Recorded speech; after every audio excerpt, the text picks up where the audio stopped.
theorem. Today, you will learn how to determine whether or not the binomial x minus c is a factor of p of x. I am Mark Rafael M. Arasga, and welcome to another episode of HALINA'T MATH-TUTO sa Dasmariñas North National High School TV.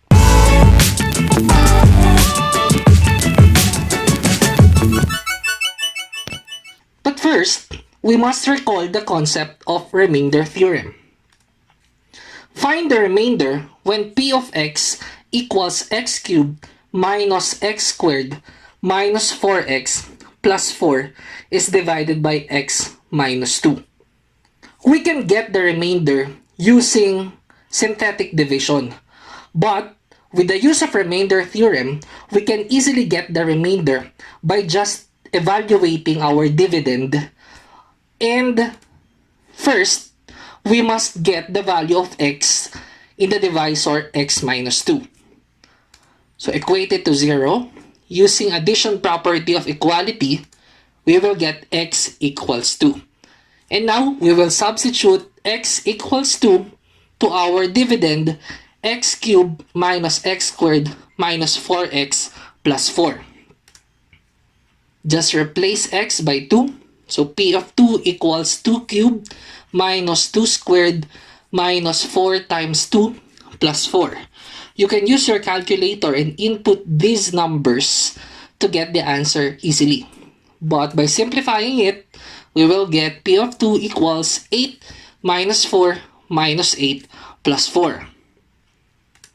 So our answer is 0. Therefore, the remainder is 0.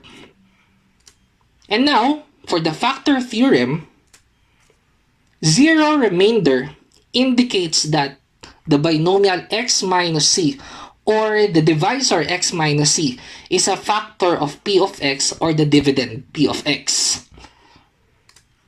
Let's go back to our previous example.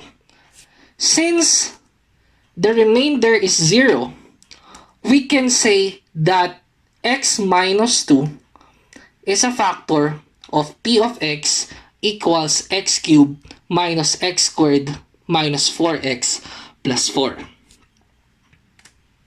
Now, let's have more examples. Use factor theorem to determine whether or not the first polynomial is a factor of the second. So, number 1, x minus 1. Is it a factor of x cubed minus 4x squared plus x plus 2? Let's get first the value of x in x minus 1. We will equate it to 0.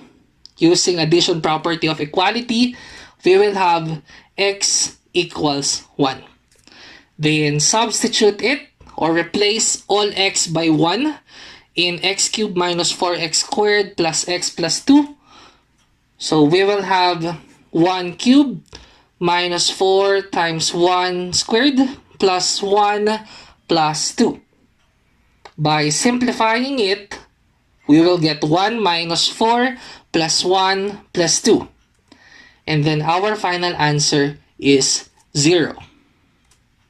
Since the remainder is 0, we can conclude that the binomial x minus 1 is a factor of x cubed minus 4x squared plus x plus 2. Ganun lang po siya kasimple. So, kukunin lang natin ang value ng x doon sa binomial, and then we will substitute it to our second polynomial, and then by evaluating it and simplifying it, if the answer is 0, automatically our binomial is a factor of the second polynomial. Let's have another example. Let's check if n plus 2 is a factor of n cubed plus 3n squared minus 2n plus 1. Here, we used another variable, n. So you can use any letters in the alphabet as variable.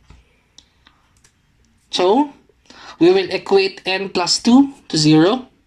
And then, by addition property of equality, we will have n equals negative 2. And then, the value of n siya po ang ating i-replace sa n sa ating n cubed plus 3n squared minus 2n plus 1.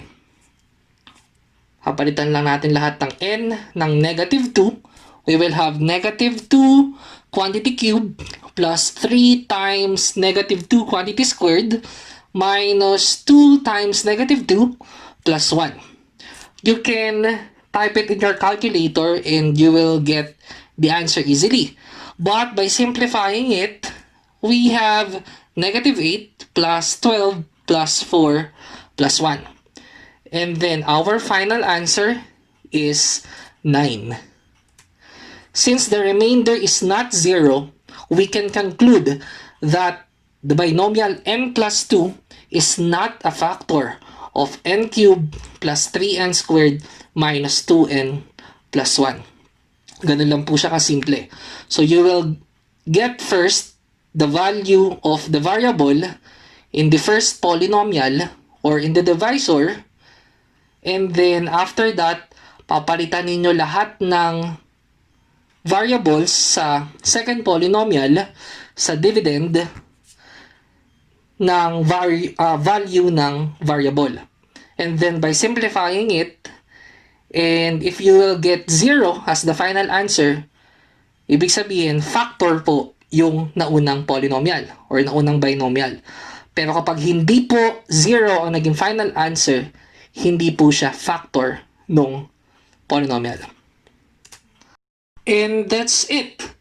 So to sum it up, to determine whether or not the given binomial is a factor of the other polynomial, first, solve for the value of the variable in the given binomial, and then evaluate the other polynomial. Then after that, if the remainder is 0, then the binomial is said to be a factor of the given polynomial. And that's it. Thank you very much for listening, and don't forget to like, share, and subscribe in our YouTube channel so you will be updated in our latest uploads in HALINA'T MATH-TUTO sa Dasmariñas North National High School TV. Thank you!